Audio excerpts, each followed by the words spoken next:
3, 2, 1, and welcome back to Chasing the Racing, episode 15. And these intros are getting quicker, aren't they? You know what I mean? We could just see it's getting on, mate. It's getting on, tiring it. I know, we're just like a couple of budget night owls. You know what I mean? We're just like, yep, come on, hurry up, hurry up. Let's go to bed. But again, we've managed to squeeze a podcast in between the. Do you know? I didn't even know you. Your coffee's kicked in. You're like. I didn't know you were home this week. I thought you were going straight from the northwest to the TTs, but I'm pleased you're back in the sunny northeast and we can fit a quick pod in, which doesn't really rarely happen. You know what I mean? But hey, we have got a sponsor for this one, mate. We have got a sponsor. We have the lovely, the amazing 2Mac Motorcycles. They have helped me out for a fair few years, and obviously they listen to the show. God love them, because obviously they haven't got anything decent to listen to, so they listen to us, Chrissy.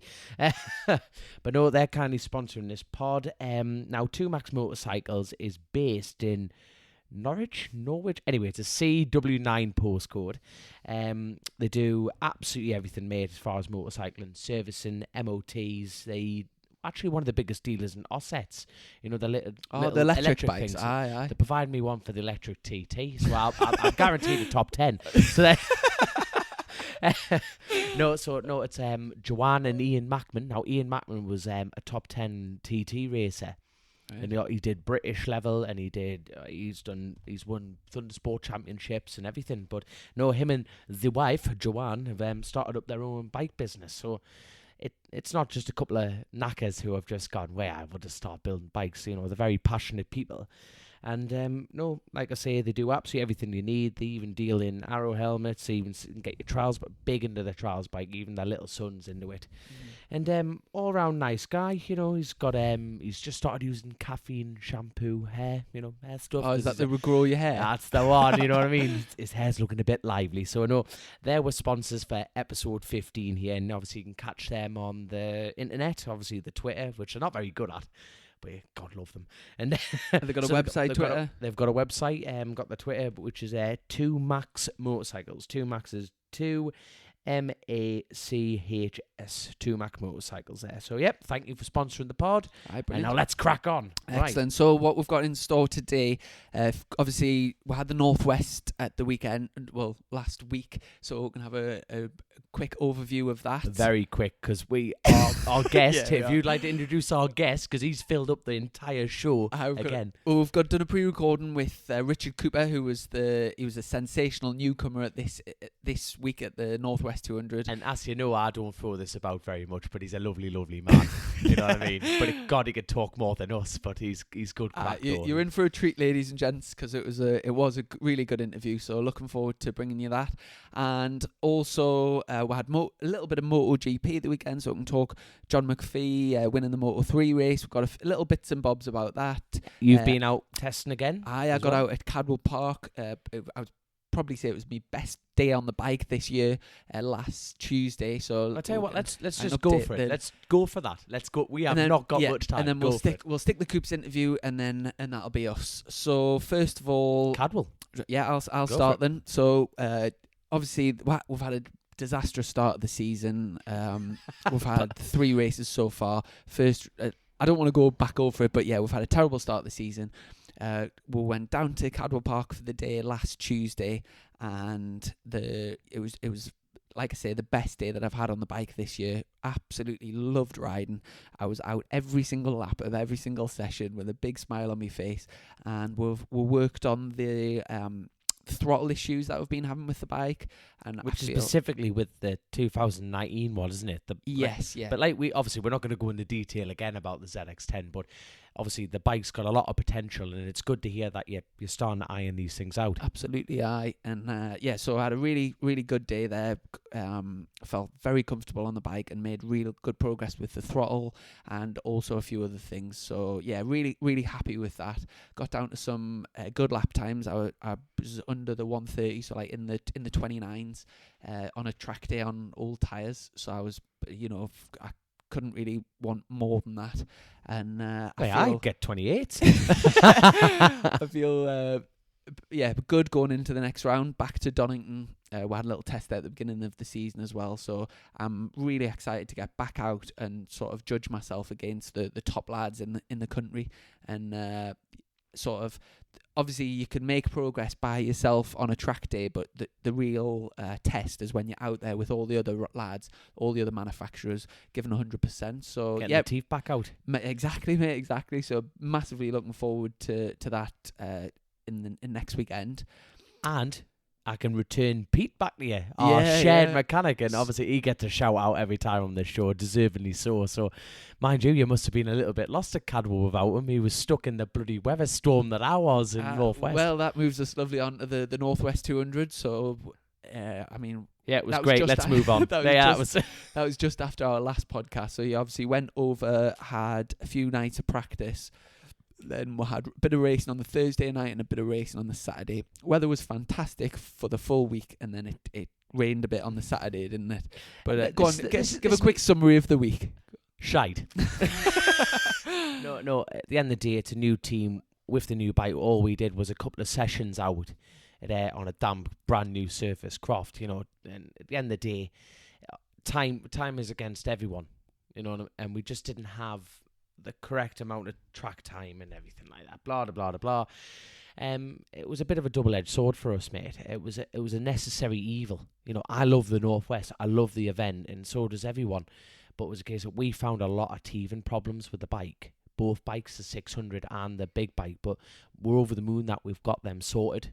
And brilliant. I had a face like a slapped arse. I'm not gonna lie. Like, it was just, obviously in Coops he mentions this in the interview that we're gonna have, and you have ups and downs in racing. The trials and tribulation of motorcycle racing doesn't go all your own way, and if it was easy and everyone would do it. But at the end of the day, I'm very lucky that I'm going to the TT with two bikes, and it's obviously there was a fair few crashes, and not a fair few. I think, at the end of the day, as far as road racing goes, it was a very successful event, Obviously, poor Craig Neve there, who was absolutely on the pipe, he was going so well, and he was battling with Gary Trevor Johnson, and unfortunately he's come under the railway bridge up over the top, and there's like a hidden bump there, and he's gone ploughing the wall. The bike's not looking clever, but he's a strong lad, and he's still with us. He's damaged his knee, and Aidan Robinson, who I've mentioned on the show before, my chiropractor, he's working close with him, but he's unfortunately gonna have to miss it. But get well soon, Craig, and obviously at the end of the day he is gutted, and he is really a lovely lad, but he'll come back stronger than ever for next year. Yeah, well, I'll echo that and just say best wishes, sending my best wishes over to him for a good recovery. I've seen the onboard footage from behind Gary, and it was a nasty accident. Obviously, there's no runoff there, so you straight into the like side. Padded fence and thing. Yeah, a bit of air fence, and obviously the Northwest do the best job they can, keeping it as safe as they can, and it showed, because that's like a fourth gear tap turn. And just woof off, there goes the front, and he met the air fencing on the other side, and at the end of the day, yes, he's damaged his knee, but he'll mend. You know what those stubborn races are like. I seen there was a few crashes was it Black Hill on the Saturday, and then a few of the lads didn't go out. Like Hickman didn't go back out because he said he thought there was something down. Did you go over Black Hill when everyone was crashing? I think I can't mind on who crashed, but after the first crash, Daly Matheson not go down there? Yeah, he had a bit of a tumble on the R6 there, but there was a few down. But obviously after the first down, you can't really identify what's on the track. Yeah, there was obviously must have oil come off his bike, and obviously my mate Slipstream, who was our guest on here, he was the first incident after that, and then it just started going. Now, don't get me wrong, when you have the dry weather, it's like any public road. It just the grease that gets onto it, but. As far as the track conditions, people are just playing it safe. But the Northwest did a very, very good job of trying to make it. They were cleaning it, what I mean? Clean it. But you can't get everything. After the first crash, I think people were just starting to get involved after that. Cool. Well, I tell you what, from a fan's point of view, I thought the racing was fantastic, and I thought the organisers did a great job keeping the racing going despite difficult weather conditions on the Saturday. The Thursday night racing was brilliant. I was actually tutoring at the time, like working, so I was kind of watching a bit of the racing, tutoring, watching a bit of the racing, but I thoroughly enjoyed all of it, and I thought there was some fantastic rides on the Saturday. Obviously, our guest coming on the show, Cooper, did an amazing job to make the podium in his first international road race. And on the top, we had a poll in one of the first episodes, didn't we, saying if you would make it, and it was about a 50-50 split, and I think it was me versus you on that one, wasn't it? It was. And obviously I've lost a bit of money to you at the minute, obviously losing all these bets, but oh, you're a good lad. You'll hopefully forget about it. So yeah, and I mean, I think James Hillier got the man of the meeting. Deservingly so. He's been going there 10 years, and it was great to see him up. He pulled off a at the Northwest 200. He pulled off a 15-second lead.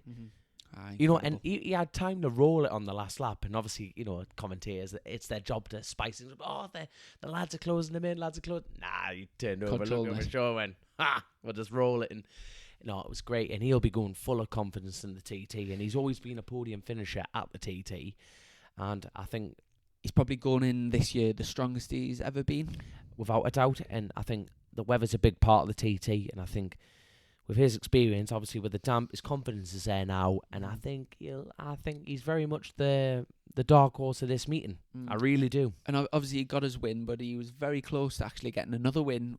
But Glenn. Exactly, there was only Glenn. And I tell you what, that last lap scrap, we were talking on the preview to the Northwest, we were talking about them brilliant sort of last lap scraps and the sort of tactics on the coast road. And I tell you what, when James did him into the Metropole, I thought that was it. I thought, he's got him, that he won't be able to do him from here. And then he stunk it up the inside into the Jupiter chicane. And to be fair to Glenn, he did an amazing job to take that win. And I think the BSB is going to be in for a shock this weekend, because he's got his mojo back. Because on Thursday he was ready to pack up. Yeah. One day he was like that. I've had enough. Blah blah blah. You know what I mean? Do you know what? We had Glenn lined up for the podcast a while ago. We'll get him back on very soon, because obviously he's got lots to talk about, and he's had a very poor start to the season in the Superbikes. But then, like you say, he seemed to turn the corner this weekend, and it'll be really interesting. Yeah, it'll be really interesting to see how he gets on at Donington Park. Have you seen who his teammate's going to be for Donington Park? Well, Ben Curry's out injured. Of course he is. He had a big crash, so they've got Hector Barbara, do you know, the ex-MotoGP rider? Oh, aye. He's standing in as Glenn's teammate. So there was talk that Leon Haslam was going to be stepping in for a round, which would be really interesting. See what he thinks of the new bike as well. Well, he's on it in World Superbikes, but with the BSB electronics, it would be interesting though. You're right, and but yeah, Hector Barbara stepping in, so we'll see what sort of job he can do. But yeah, back to the Northwest. Obviously, Hillier did an amazing job. Our other guest, Davey Todd, from a few weeks ago. First international win, and he rode sublime in that race. Really, really strong. His motocross and his Supermoto really kicked in there, didn't it? The slippy, the bike moving, and he did a brilliant job. To be honest, all week I thought he rode really well. Oh yeah, Connor Cummins looked great out there. Obviously, we've mentioned James Hillier. Not bad. Who flicks a coffee bean now and then, isn't it? You know? Glenn Irwin. And I tell you what, the sort of disappointment of the meeting, you would have to say, goes to Alistair Seeley. You know, he's the most successful man around the triangle, and he didn't get the Ducati going. He didn't the tip off on the R6. But you know, like we're saying, we keep talking about the Cooper interview we're going to have, and he touches on it brilliantly. You know, it can't go your own way all the time, and I think that's the first year he hasn't won a race around there. Yeah, well, 2 years ago, can you remember when he did 5 out of 5? He did 5 in the same day or something. Aye. And then now he can't. He was nowhere near the win. He got absolutely blitzed. It was quite interesting on the Superbike race, because Hillier was actually out on the stock bike, and he seemed to be getting much better traction than the Superbikes. So it was almost like Glenn was on the Superbike and spinning, and I think Alistair was having similar problems, and Hillier seemed to be getting the grip much better. So that was kind of. Well, after the first lap or so, I thought Hillier had played a brilliant hand, because I thought he'd got the bike to win the race. But to be fair to Glenn, he did the business on the last lap and brought home the. There we are. Brought home the, what's the saying? The cheddar. Brought home the cheddar. Brought home the cheddar. But hey, speaking of local success, obviously we're going to touch quickly on the MotoGP side of things. But starting off with the Moto3 class, we've had a local. Localish, just slightly over the border, but we've got a local winner. Yeah, great to see McPhee take his first dry win in the Moto3 class. Obviously, he's been in that class for a long time, from running 125s in BSB, then going to Spain, and he's been in that sort of class for a long, long time. But fantastic last lap scrap, and he did the business to bring home the 25 points. And it was good to see. The rest of the racing was, to be honest, mate, after watching the Northwest, I was bored. It was a little bit sort of taking the wind out of your sails a little bit. It was a bit boring, if I'm honest, in comparison to watching the Northwest, where you're sort of watching all your mates battling out on closed circuits at like stupid speeds. But yeah, I mean, the MotoGP race, Quartararo had a disappointing beginning of the race. He was around the 18th mark, but then he came on so strong and by the end of the race, he put the fastest lap of the race in, and he was catching, caught Crutchlow, and he was like the man on the move at the end. So the young 20-year-old Frenchman, I think, is going to be such a good rider in the future. He's got so much potential, and I wouldn't be surprised if he gets a race win sometime very soon. Other than that, Marquez was back to his best. Dovey to winning. Yeah, Dovey had a total Dovey of a weekend. Just stayed low key all weekend, setting his bike up for the race. He was nowhere all through the practice, qualifying, whatever. And then race came, bang, straight up the front. P2. Miller rode brilliantly. Petrucci, Rossi 5th, and then it was an outstanding performance by KTM's Paul Espargaro in 6th place, not far behind the leaders whatsoever. And it looks like he's doing a real good job at developing that KTM. And I mean, if you'd said at the beginning of the season, Paul Espargaro and Zarco are going out as teammates, I personally would have expected Zarco to be the number one rider, where that's been totally the opposite. Paul Espargaro's doing a fantastic job, and Zarco's, quite frankly, quite disappointing so far. But yeah, I mean, that I'm just looking at my notes quickly. So we've talked about Cadwell testing, Northwest, MotoGP. So quickly, the Isle of Man TT. When do you go over? Well, to be honest, we all know the predictions. We've talked about them all beforehand. It's a case of, mind you, our very own Chasing the Race and Chrissy Rouse is going to make an appearance with the wife, aren't you? That's right. We're coming over Thursday the 30th. So awesome. What's your first night of practice Monday? No, Saturday. So I'm actually on the classic bikes on Friday. So we've got Blount practice in the evening, and then we've got Saturday during the day racing, and then Saturday night is first practice on the Super Twin, James Compton Super Twin, and the Davies Motorsport 600. Then we have nothing the Sunday. Then I've got racing during the day on Monday on the 350 500, and then I've got Monday night first time on a big bike around the TD. Oh, so obviously here's me whinging about lack of track time. We're going to get some bloody miles in a very short space of time. Smashing. On that topic of the Super Twin, I seen your new RST black leathers that you've had made, and the nice touch of the single sponsor. But that was Aidan Robinson. They were really, really good friends, and they were practically family. And RST, who support both of us, we're sponsored by the pair of them, and it was a case of the Counting family. This is about James. This is for James, and I don't want to be going over the top or anything. Nice plain suit, and it was only right that Aidan was the only sponsor on that suit. I've got lots of sponsors who help me out, and they all appreciate that, and they all respect that. And yeah, looking forward to it. I need to break it in, so I'm going to go do the dishes after this show, and it's just like a Freddie Mercury of the motorcycle world. Oh, spot on. Well, I can't wait the TT, and I tell you what, we'll leave all the TT crack till when I come out. Over. Bring the mics. The Scott Physio have kindly said that we can use their sort of rider chill area, and apparently they've got a nice coffee machine, so maybe get some interviews with some riders over there and cram them all in. Yeah, and obviously by that point you'll have had practice week, and it'll be ready for race week, so we'll have a real good flavour of like how things are going, how how you're feeling, how the rest of the grid's lining up. So yeah, massively looking forward to that. Also, we've got the TT phone cases that are a sponsor of yours are kindly going to sponsor our next episode, and they're looking to make a phone case for Chasing the Racing, so we'll hopefully have that coming sometime soon for the listeners, and little competitions, some retweets and everything like that, but we'll explain that all in the next one, all coming up in the next podcast. So without further ado, over to our interview with Richard Cooper. So we're joined by the fastest newcomer ever at the Northwest 200 after straight off the back of a very successful week over in Northern Ireland. And plenty to talk about. Richard, can you hear us okay? Yeah, can hear you fine. Spot on, mate. So obviously fantastic debut on the road scene over at the Northwest last week. Dickhead. Turn up. You're like them Swedish models. You turn up, you take what jobs, take be rocks. Bloody hell. Bellend. So how was the first experience on the roads? Obviously a bit different to what you used to.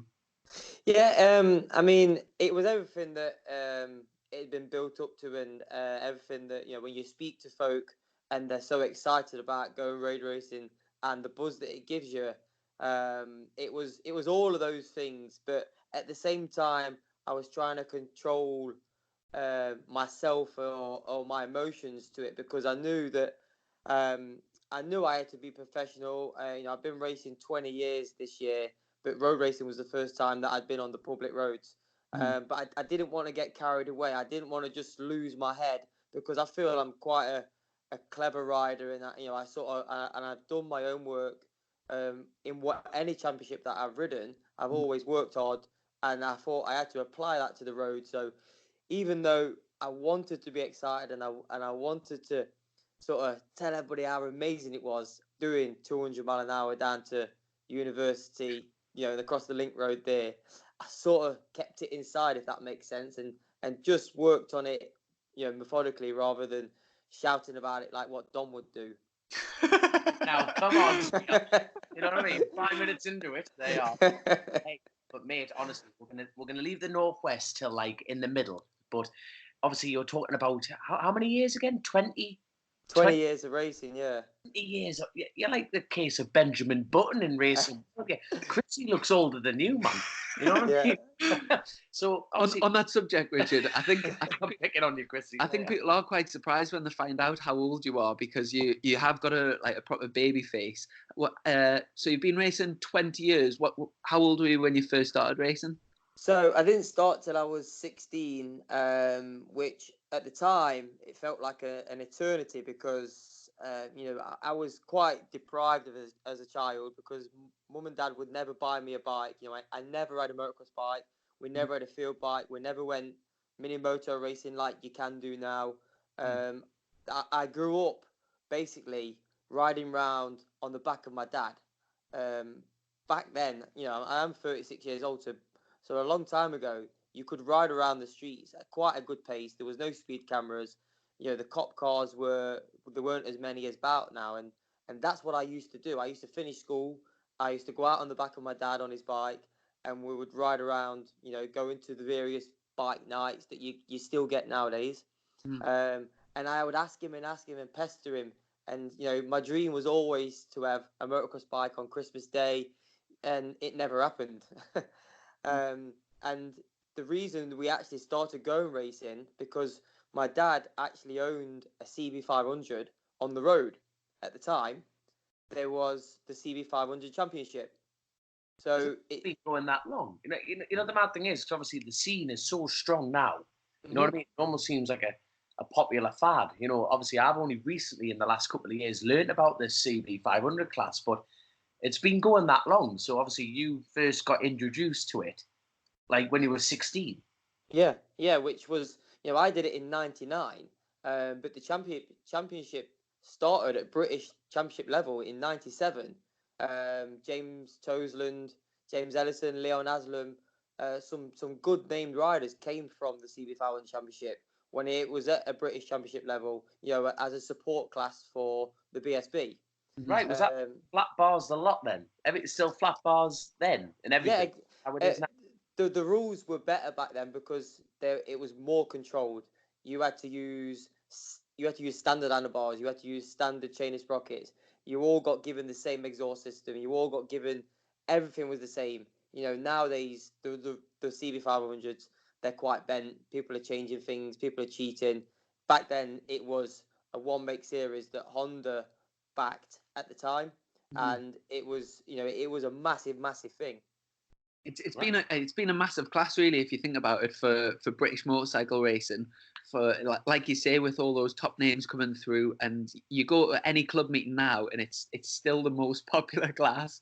I think with it being so, obviously, motorbike racing is very expensive, but I think the CB500s is kind of, you get the most for your money going racing. And you still race them now, don't you? Yeah, I do still race them now, which is crazy. But in my opinion,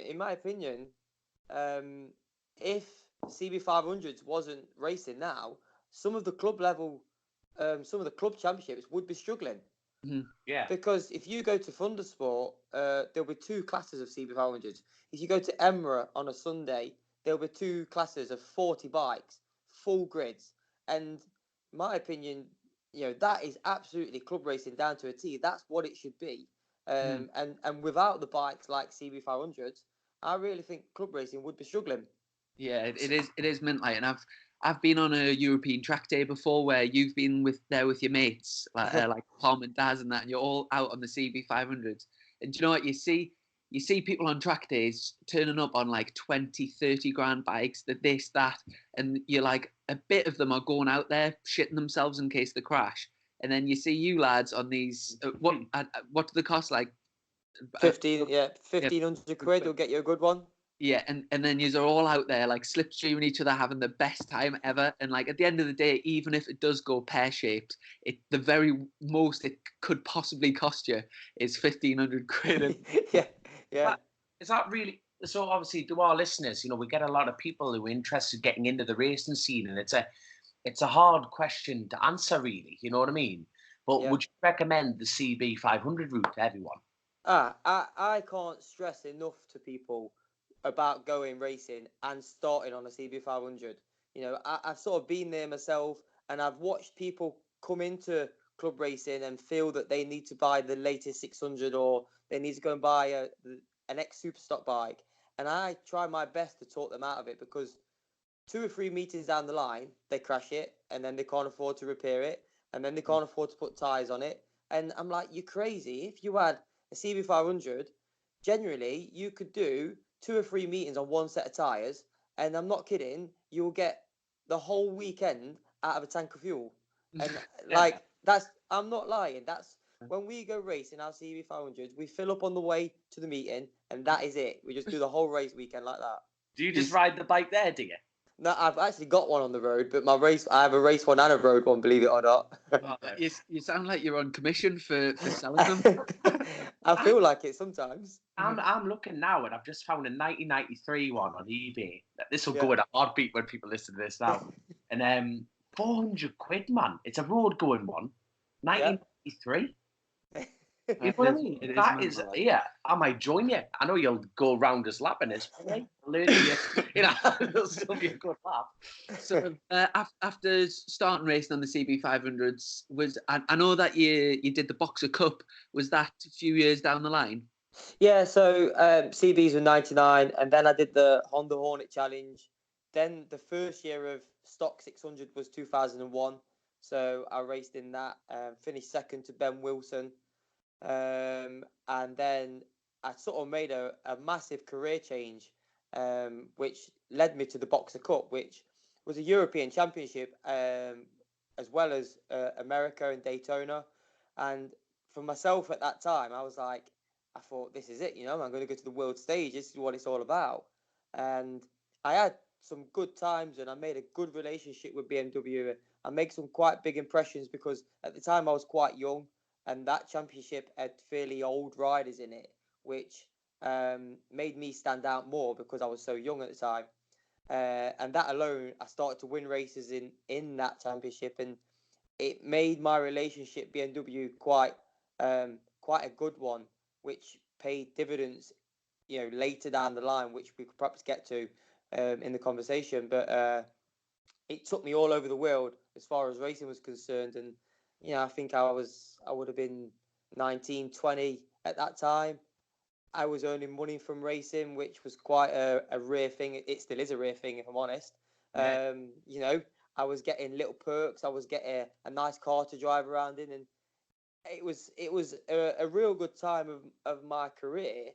But at the same time, I missed the boat, if that makes sense. I missed the the come through of people like Cal Crutchlow, Leon Camier, Craig Jones, who sadly passed away.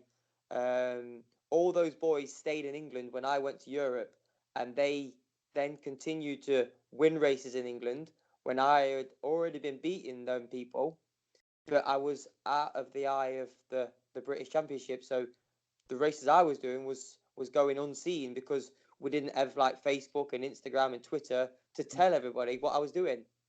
Yeah. And then after the Boxer Cup, you stayed in Europe for a little bit. Is that right? Yeah, so I did European Superstock for a Czech team. It was actually you know, Jakob Schmerz, the XBSB rider. Yeah. I rode for his dad for 2.5 years on an underpowered at the time Honda, which was the underseat exhaust pipe Honda. Up against some top Italian riders and Spanish riders, and I actually, you know, I struggled away for 2 years in that championship, and again it was sort of gone unseen, unnoticed. I managed to get a podium in Brno, the first time Honda had ever made a podium in the European Superstock Championship, but it was all going. I was enjoying my racing, but no one really knew what I was doing at that time. Yeah. And then how did you make your way back to the UK scene? It was a funny one, really. I went to a Derby Phoenix meeting on a bike that I'd borrowed, and it was absolutely raining cats and dogs. And you know, I can ride a bike pretty well in the wet conditions. I tend to thrive on those conditions. And I turned up at a Derby Phoenix meeting at Mallory Park on a borrowed bike. Long story short, won the meeting. Then got a phone call off a guy called Pete Bradshaw, who now is my fiance's dad. But at the time, she wasn't obviously my fiance. Hey, speaking of which, let me interrupt you. Obviously, you've had this fantastic career racing bikes, but let me just tell you your biggest achievement right now. You've got punching. It's great. Honestly, I love your Instagram. It's mint because you just flick it on and go, Jesus, she's not hard to look at. You're a good looking, but you think you are punching, lad. It's great. It's just no one appreciates more than a lad punching above his weight, and that's what you're doing. God love you. I think Lovely man, yeah. It's not just me. I think there's a few other people that are punching as well. Is that not right, Chrissy? What I'm telling you. Yeah, I'll have to admit I'm in that category. Yeah. But that's what bike racing does. It gets you. You can achieve goals that would normally be achievable. Get a bike to put the women. Yeah. So go on.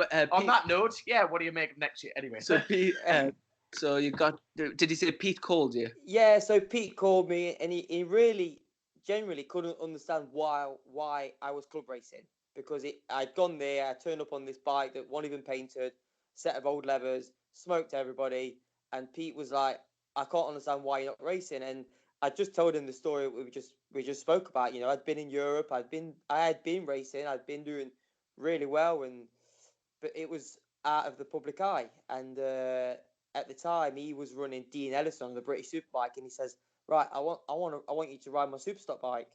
And he built an R1, and then I jumped on the R1 and came back to Britain, and I think I qualified on the front row the first meeting and finished sixth. And Pete at the time was absolutely over the moon with my performance, and he'd not experienced that sort of level of competition at the British Championship. But for me, it's what I'd been doing for 4 or 5 years, just unseen.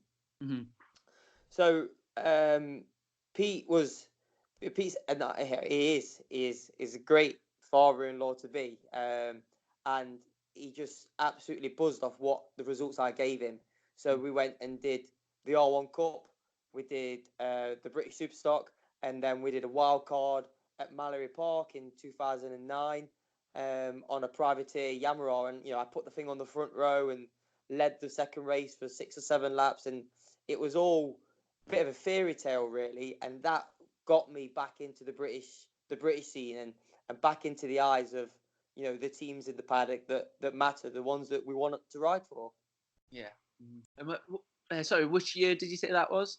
So we skipped a few years, but I started with Pete in 2007.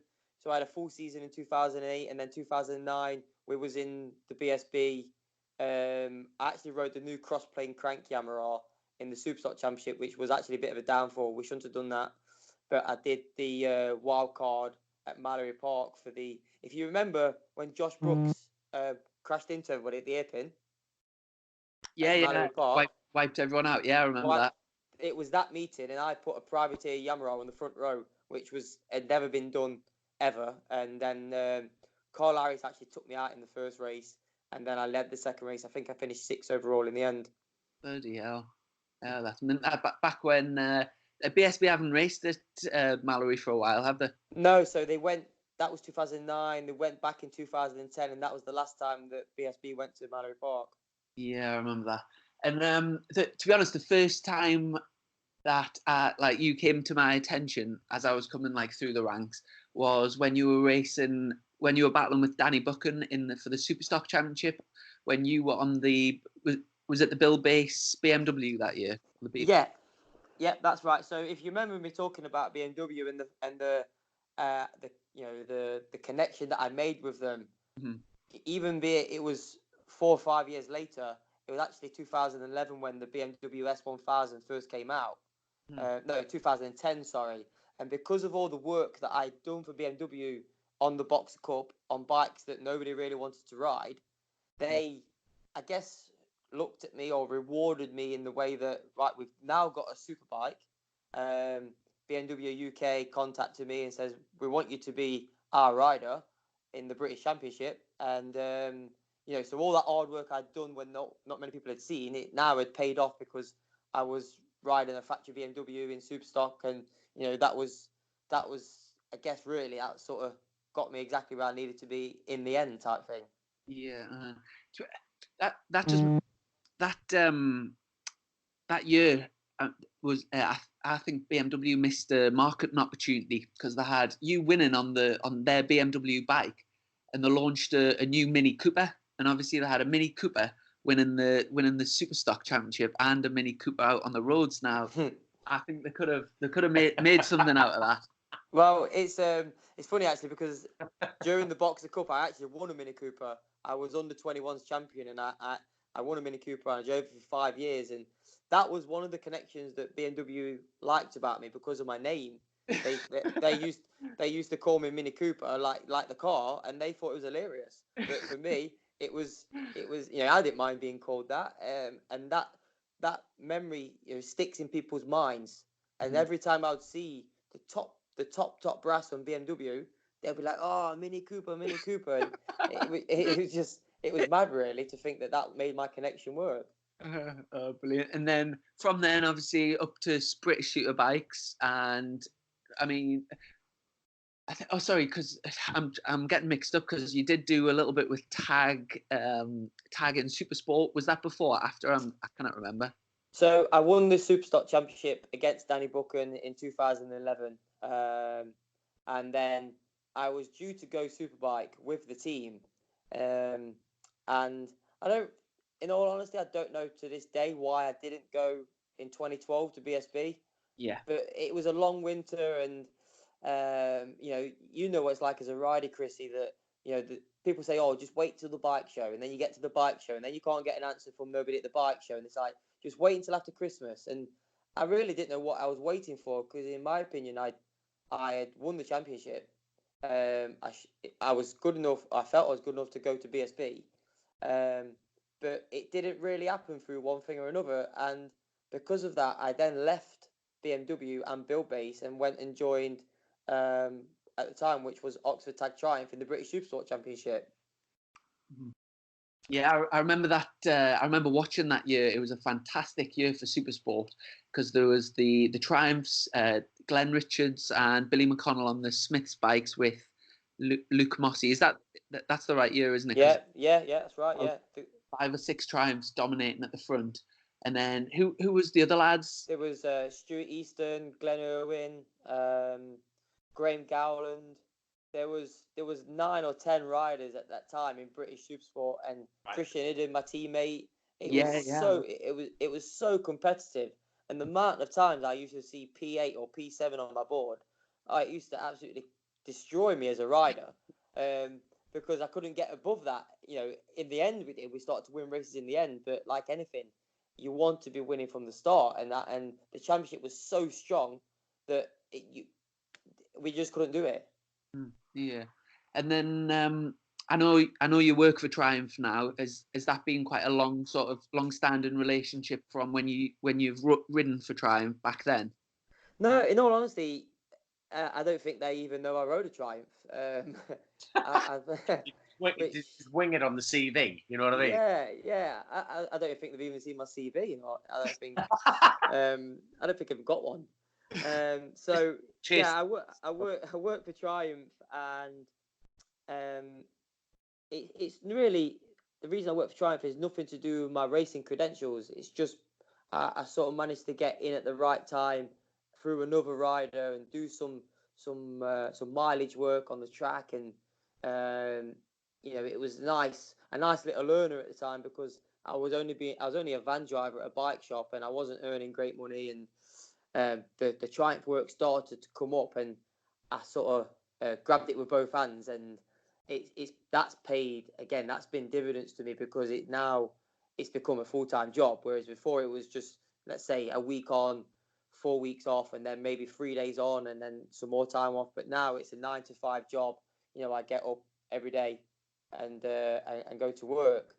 It's quite funny how it all comes about. I guess you're living the dream, aren't you, Coops? I'm not really living the dream, because I still work 9 to 5. It's just I ride motorbikes every single day, and some people have to go and stack shelves. Exactly. Or fell trees, or teach kids. You've got your son. You know what I mean?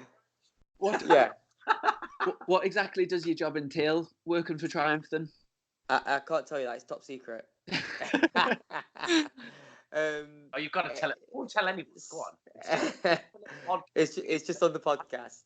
It's just on the podcast. No one else will know. Just tell us what these secrets are. I do. So I guess I am a test rider for Triumph. Yeah. So I get to develop things. We get to ride bikes, clearly, new bikes, etc., that are coming out in 2 or 3 years' time. Because these bikes that are on the market, they have to be developed somewhere, and Triumph at the end of the day, is a Hinckley-based company. We're a British-based company, and all their work is done in-house, if you like. So I'm quite fortunate that I get to ride these bikes, and I get to use my experience as a rider, because if I was to try and get this job on paper, there's no chance I'd get it, because I'm thicker than the thick thing. But I can actually tell somebody what. Yeah, I am, honestly. But I can tell somebody what a bike should do. You were having a technical issue here. Are you still there, mate? I'm still there. Oh, yeah, spot on. Try that again. Are you driving, or are you? No, I'm sat by the radiator, mate. Oh, spot on then. Spot on. I was trying to figure out you're blabbering all your secrets, and they're trying to shut it down. There you are. So, no, we're back up and running there again, mate. So, yeah. But yeah, so I'm quite fortunate in how I've managed to get the job, and I absolutely love the work that I do. I would love to be able to tell you more, but in all honesty, I really can't tell you too much, because they probably get them chopped off. Obviously, Triumph have taken the contract for the Moto2 class for the World Championship, and also there's a growing grid of Moto2 bikes in British Supersport. Can you see in the future maybe a full grid of Moto2 bikes, or some sort of British Moto2 Championship possibly? I'd like to think so, because I was hoping that this year would be a stronger year for the Moto2 class. But unfortunately, you've still got the same sort of riders at the front. You know, one of them is my good friend Carl Ride, and you know, you've got Sam Wilford, who's got one of the ex-Moto2 bikes, and then really apart from that, you've got some weird chassis that I'm not 100% sure are really MotoGP chassis, because they're ones that people have, I guess, made themselves. You know, in my opinion, that grid wants to be full of ex-Moto2 bikes from last year or the year before that are proper racing machines, and you know, there should be more of those on the grid, but they seem to be struggling to come through to our championship. Yet they've managed to make it into, you know, like the Spanish CIV. There's full of them in there. So I really don't know the answer to that question as far as Supersport Moto2 is concerned. I just hope that it continues so they have got time to sort of feed them into the championship. Yeah, fair enough. Cool. Well, I tell you what, before we move on to the Northwest crack, just the beginning of the BSB Championship, obviously the first round we had a sort of a shock win by Josh Elliott on the OMG Suzuki. Romano will rise again, boy. Romano will rise again. Were you as surprised as everyone else by that? And like, obviously OMG, quite a new team. The sort of started with Gino Rea last year. They seem to have started the Superbike Championship really strong this year. Do you know anything more about that, or? I wasn't surprised that OMG as a team was strong, because I know the people that work for them. I know that they are, you know, they're a good group of people as far as the crew chief is concerned, and Paul Curran, obviously, I think his team manager, I know him fairly well. With, you know, nobody's cutting corners. In fact, nobody on that grid, you know, no team are cutting corners. The championship is so competitive, and to come into round one like they did was very, very good. The surprise for me was the fact that it was Josh Elliott that did it and not Luke Mossey. Yeah. No disrespect to Josh. You know, he's a great rider. He's won the Superstock Championship. You know, I've battled with him many times. But for me, when Luke Mossey has got everything in his corner going right, he is a top rider. So for the win and the second place to come from the other side of the garage, I think that was a surprise, not the fact that OMG was a surprise. Yeah. And what about, obviously, you've got Bradley Ray and Luke Stapleford in your team. I think Luke's had a strong start of the season with some good top 10 finishes. But Bradley Ray, compared to this time last year, has seemed to have had a really tough start of the season. How do you sort of see that from being within the garage? It's a difficult one to answer, because I've been asked it quite a few times, and you'll appreciate this as a rider. You know, when you are in let's say a difficult position, or you're not getting the results that everyone expects you to get, it's such a difficult subject to touch on. And the hardest thing is, you know, when people keep asking you, oh, what's up with Brad, or Brad, what's up? Why aren't you going as good as you should be? You know, and I've been there. I've been that person that's not quite got it all clicked together. And you know, I do observe in the garage. You know, now I'm not doing Superbike, I'm doing Superstock. We have a bit more time on our hands, and I try and encourage Brad in the ways that if it was me that was in that corner, I would want encouraging by, you know, just giving you the little hints of confidence that, come on, Brad, you are a BSB winner, you are a showdown contender, and people are sort of writing him off already, which is not fair to say, because we're 2 rounds into the championship. Absolutely. And people, it seems like we've been racing forever, but we really haven't. You know, BSB's had 4 races.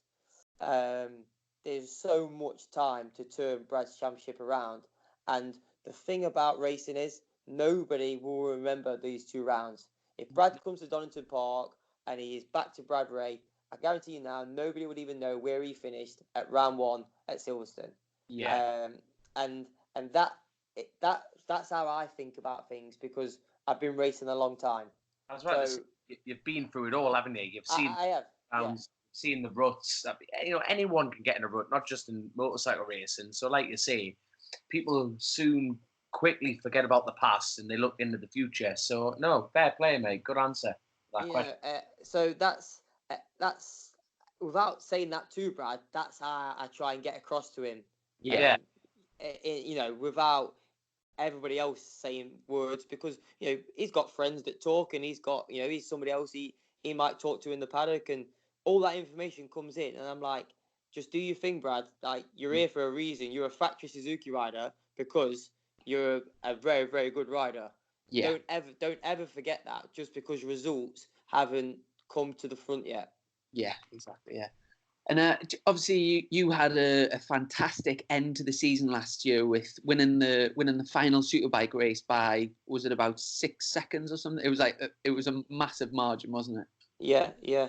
I mean, my end to the season really couldn't have gone much better because, and it almost came from the fact that when I admitted I wasn't coming back to BSB for this year, I sort of there's a sigh of relief, if that makes sense. The pressure was off my shoulders because I didn't feel like I was riding to secure my ride.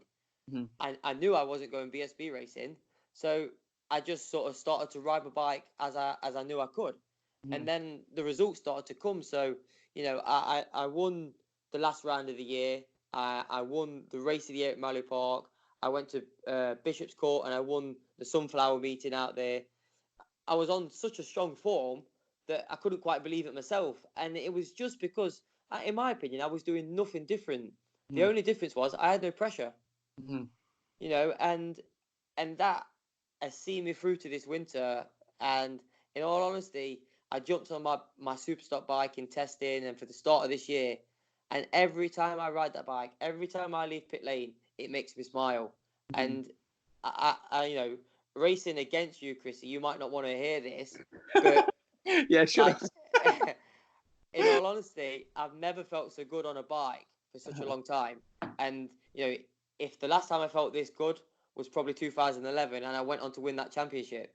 And some years, we haven't changed anything, but sometimes it just clicks and away you go. And that's how I feel with my Superstock bike at the minute. I jump on it, I enjoy it, I go fast, and fortunately we've been winning races at the same time.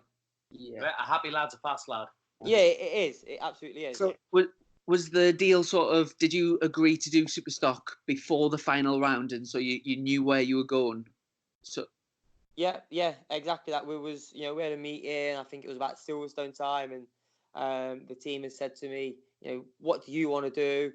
And like, I get on with my team because I rode for them for such a long time, and you can almost see it in somebody's eyes, if they want to do it or if they don't want to do it. And I guess they knew that I wasn't, I wasn't, my eyes wasn't like, right, it's got to be BSB. And I at 36 years old, and it makes me feel old when I say it, I want to enjoy my racing because I don't know how much longer I'll be doing it for, 3 or 4 years, maybe I'll make it to 40, I don't know, but I want to be enjoying my racing up until that point. I don't want to be driving home on a Sunday night, finishing 14th or 15th in BSB, and then making Danielle feel like she don't want to go racing because I'm being Mardy, and then everyone's being Mardy, and no one's enjoying the racing. And I'm sort of, I guess I'm brave enough to say I don't want that. I want to enjoy my racing. And if Superstock is how I have to enjoy it, then I'll go do it. Fair play, very honest, and fair play. So, moving on to the Northwest, has the sort of transition to road racing been in your mind for a few years, or has it been a recent sort of desire? I'm a fan of road racing, if that makes sense. I enjoy going to watch it. I've been to the TT many times, to the Northwest as well, and there's parts of it that I really like. For instance, the Northwest 200. The TT, I think it's an amazing place, but I can honestly say I'm not going there to race. Whereas the Northwest, to me, is almost a short circuit racetrack, and you're racing against lads, especially for me, that I race against in the British Championship. I know how certain people ride, and I went there with that in mind, that if I treat this, the way I treat Silverstone or Alton Park, then in theory, touch wood, nothing should go wrong. And I did that, and I went there, and I sort of approached it the way that you should, and I was never rushed. I was never pushed into anything. and I mentioned it on a few interviews that there was times when I wanted to go with the faster group, but I almost knew that I couldn't, because if I was going to do that, then I was going to go beyond what I'd gone there for. And it was a shame. I'm sure Dom will agree with me that Saturday was so wet, because the week had been so good, and I was thriving for those 3 races on Saturday, for more track time, for more dry laps, and to really finish that week off. I was fastest newcomer ever, but I genuinely believe there was more time in that Superbike on Saturday, if the races had been dry, than what I did on my Superstock bike on the Thursday. No, without a doubt. But the thing is, though, you've done it properly now, in my opinion. You know what I mean? Going around on a road circuit in the wet, it is a different level of nerve, isn't it? You know what I mean? Don't get me wrong. When you get on a bike, that all settles, but it is in the back of your mind, isn't it? You just think, "Whoa, we're getting edgy now," but you've gone through the whole thing now. So hats off to your son. There you go. Do you know when you said about your... You got your podium? What are you on about? Said your approach to your first road race, like people say about, so like on short circuits, people say that like push to like 100% or 95%, and people say like when you go road racing, you maybe take 5-10% off. How, in your opinion, if you say push 95% on the short circuits, how far did you push the first time at the Northwest? Throughout the week, or just in the first particular sessions, if you go like as a percentage over all 3 days, I'd say, at BSB, I go out there and I push 100%, like yourself. You push 100%, and you put everything on the line, and you're prepared to tuck the front at turn 1. Yeah. At the Northwest, I think I was about 70%. And the reason I say that, because there were certain parts of the track where I would have a real push, but then there were certain parts of the track where I would apply the brake, I'd release the brake, I'd apply it again, because I never got to that point of, right, I've got to brake now to make that apex. Yeah. And that's why I wanted it to be dry on Saturday, so I could get to that point. I didn't want to ride the Northwest at 100%, but I would like to perhaps push the boundaries and got to like 90%. Got to that point where you're thinking, yeah, this is pretty close now. And I'm quite glad that I managed to get the results I did and bag a podium, and within what I feel, I was at sort of 70% of my capacity. Yeah, and you mentioned you were the fastest ever newcomer at the Northwest. What was that lap time, like average speed? I you know what? It's one thing I don't know, because I'm not quite sure if they do average speed or lap time, which makes you the fastest newcomer. So they announced it, and as a racer, I just go off like we do on short circuits, my lap time. But obviously, Dom will know that when you go road racing, it's done on your average speed, which is it's 2 completely different ways of doing it. But if you go to the TT, you did 135 mile an hour average. Yeah. But his lap time, what would it be, 16 minutes 50 or something? But no one knows that. So I don't really know the answer to that one, but I was told, and we are the fastest ever newcomer, so I'm quite happy either way. Yeah, fantastic. I presume that going down like through station and then down the long straight there would have been the fastest you've ever been on a motorcycle. Did you get a chance to check the telemetry to see exactly what speed you got to? So we went on the Superbike, which was actually the Saturday race, which was wet on wet tyres. Went through the speed trap at 196.5 mile an hour in top gear, and I'm not lying now, the thing was wheel spinning at the same time. I'm sure Dom will tell you the same thing. As it just sort of goes up and down the bumps, every time it lifted, the thing would just wheel spin, and the lights would flash because the limiter in top gear, and then as it would land again, the res would just drop a couple hundred RPM, and then it would do the same. And at that speed, you're traveling so fast, it just feels like you're just wheel spinning all the way down the straight. And I presume that must be a feeling that you've sort of never had before, that sort of speed on a public road. Yeah, I mean, I ride every day on the road. I commute to work, and I have done for a long, long time. But I don't do 200 mile an hour down the motorway. That's for a fact. Yeah. So it is some experience, and I guess to really feel the benefits, you have to do it yourself. It's all right, me or Dom telling you, Chrissy, it's this feeling. It does that to you, but until you experience it yourself, that is when you think, yeah, this is real. What was your favourite part of the course? Like, did you have a favourite corner or anything? I did really. My favourite bit was sort of, so you turn left at the link road, you go up and over into the magic roundabout, and then you come out of there up until Mathers Cross. I really enjoyed that section. I don't know why, because that's really not the short circuit side of the track, but I seem to get through that section quite well. And like anything, if you're doing something good, you tend to enjoy it. And yeah, that was quite my strong point in that race where I made the podium. I managed to make 2 or 3 passes into the magic roundabout where people wasn't really doing manoeuvres. I managed to make my bike feel quite comfortable into that part of the track. But mind you, before we drop this, and obviously we've mentioned, amazing podium for a newcomer. What is with the cork in the mouth thing?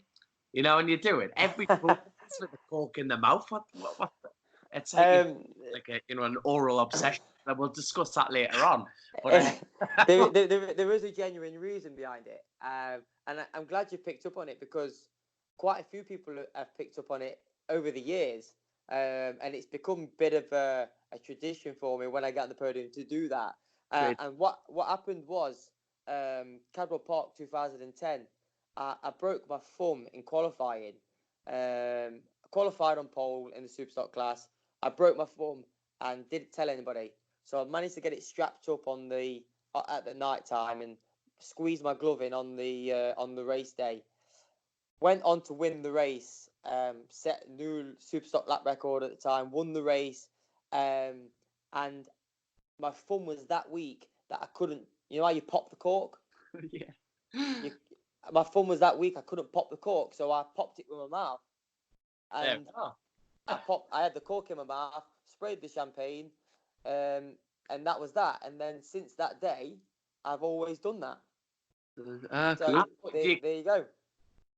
Do you keep them like little trophies, or do you just chuck them? My mum's got all of them. I was wondering that. I thought that's quite convenient. Also, you look like a military colonel from America with like a big stogie. You're like, looks mint. Yeah. So after your first sort of taste at the Northwest, is that going to be a regular meeting in the calendar for next? Like, are you looking to return next year? Yeah, absolutely. I mean, the experience that I had last week was second to none. I loved every minute of it, and I've always said that to go to the Northwest or to do something like that, you've got to be confident with the people that you're working with. And Build Base Suzuki, they give me that confidence. Anyway, I'm not quite sure what we have in the plans for next year, because we're still really early in this season. Yeah. But there's one thing that I will be doing, when I do sign a contract or whoever it will be with, the Northwest 200 is going to be on that list to do. So, I hope that I'm in a position where they have a team that's experienced like Build Base is, and they can take me to the Northwest and we can repeat, or if not go better than what we did this year. Oh, brilliant. And is the Northwest the only road race that you would consider, like is Ulster Grand Prix or anything like that on the cards? It's quite funny you should say that, because what day are we on now? Tuesday. So yeah, yesterday morning I had a text message saying, do you want to come and do the Ulster? Which I sort of had a little smirk in to myself, and at the minute it's not, because my sole focus now, the Northwest is out the way, is to win the Superstock Championship. Suzuki have finished second twice now, and if I can repay them with a championship this year, again, I think it's just going to put me in a good position for years to come, if that makes sense. I've got to think long term, not short term, and to win a championship for Suzuki would be, I think, for me, a good long term prospect. Cool, good. Well, just before we wrap up, we'll do our quick fire questions. So I presume you've listened to the podcast before, and we sometimes do like a quick 5 questions. So it's Dom versus the guest. So basically, I read the question out. It's A, B, or C. You can go first, then Dom, then you, then and so on. Okie doke. Okay. So question 1: out of the following riders, who was the first one to win a Grand Prix in any category? Oh God. Was it A, John Kosinski? Was it B, Wayne Gardner? Or was it C, Luca Cadalora? Oh. Me heel now. I'm gonna go C because I'm a fan of him. Okie doke. All right. I'm gonna go with A because it's fun to say. And question 2. So Dom first this time. What is the length of the Ulster Grand Prix circuit at Dunrod?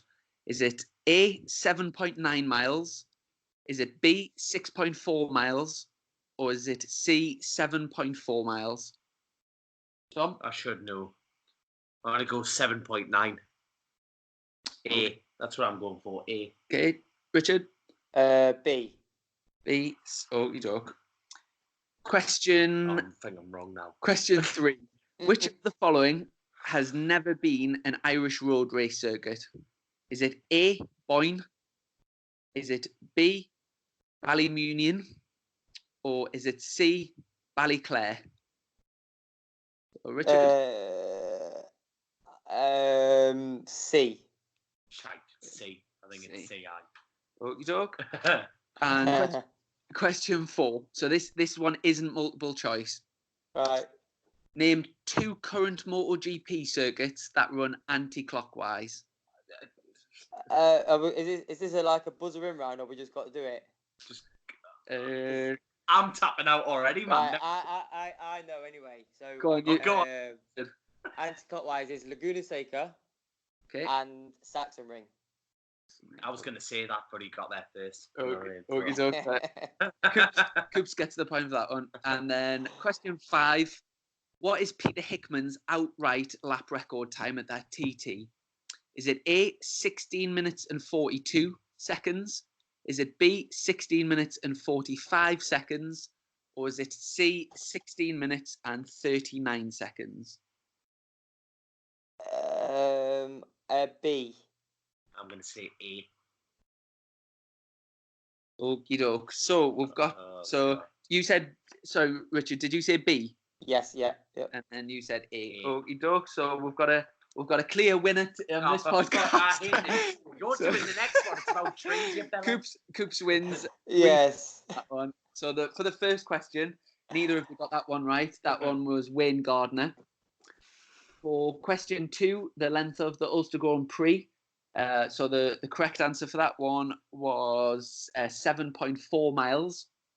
Dom got that one. Question 3, which of the following had never been an Irish road race circuit? You both got that one correct, with C, which was Ballyclare. Question 4, not multiple choice. Name 2 current MotoGP circuits that run anti-clockwise. So you got Laguna Seca and Saxon Ring. You could have also had Aragon, the Circuit of America, Phillip Island, and I think that's it. They're all anti-clockwise. They're the ones that I've got here. And question 5, what is Peter Hickman's outright lap record? It is 16 minutes 42 seconds. So well done, Richard. 3-1. I think I'm not sure.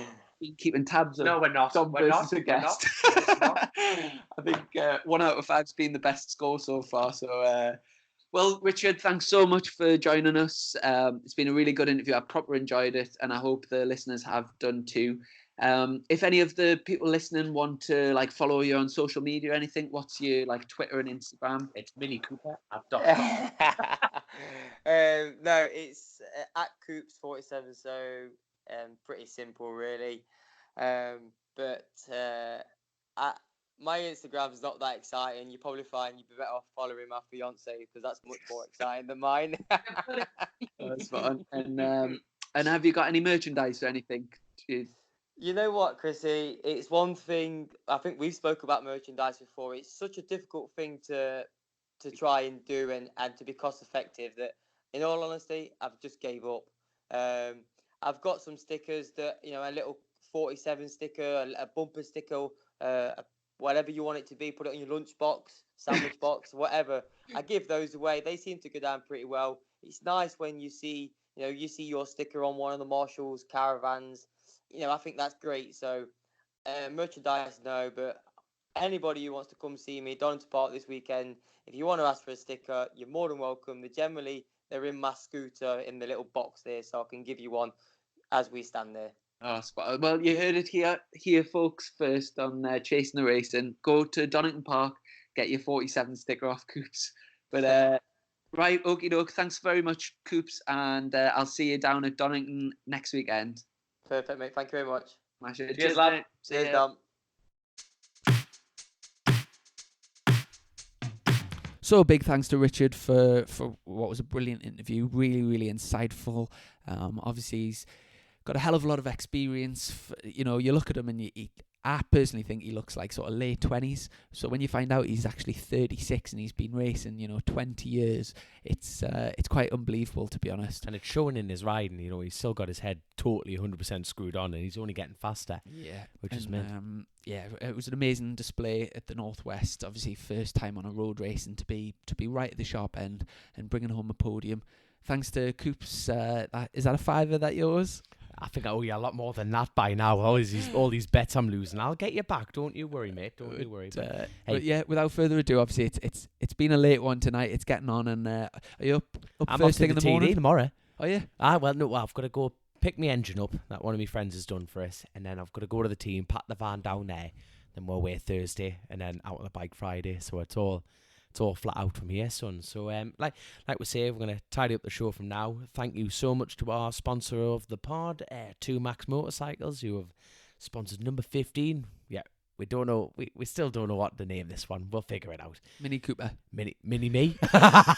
We'll figure it out anyway. But no, thanks for listening. Yet again, you're all amazing. And personal shout out. Thank you for everyone who's joined the Bomb Squad. Thank you, Chrissy. Thank you to absolutely everyone. And thank you to every fan chasing the racing. Love you all. Keep square. Legend. Thanks very much, mate. Safe journey over the TT. Obviously, that by the time we do our next podcast, you'll have been out on track quite a lot. So wish you all the best, and look forward to catching up over there. Cheers, Chrissy. Take care. Take care, mate.